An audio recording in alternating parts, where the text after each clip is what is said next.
یا رسول اللہ، جو چیز آپ اپنے لیے پسند کرتے تھے وہی دوسروں کے لیے پسند کرتے تھے.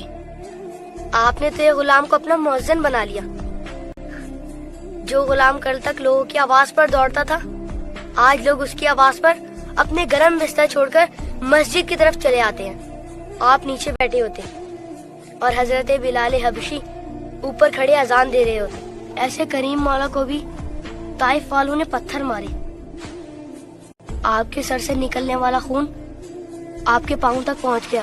آپ کی پیاری بیٹی بی بی فاطمہ سلام اللہ علیہا آپ کے زخم صاف کرتے ہوئے روئی ہوں گی، مگر آپ نہیں روئے. ہاں، آپ اپنی امت کے لیے دعا کرتے ہوئے روئے. امتی امتی. آج جب آپ کے امتی ایک دوسرے کا خون بہاتے ہیں تو آپ کو رونا تو آتا ہوگا،